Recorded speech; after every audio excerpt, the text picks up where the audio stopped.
ধীরে ধীরে চালাও গাড়ি মাথা ঠান্ডা করে, 80 বেশি তুললে গতি পড়বে গিয়ে খাদে। ধীরে ধীরে চালাও গাড়ি, ইঞ্জিন ভালো রবে, 80 বেশি তুললে বেশি অ্যাক্সিডেন্ট হবে।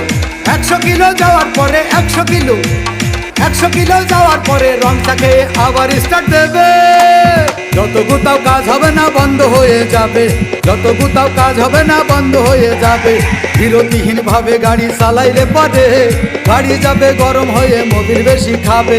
বিরতিহীন ভাবে গাড়ি চালাইলে পরে গাড়ি যাবে বন্ধ হয়ে, তেল বেশি খাবে।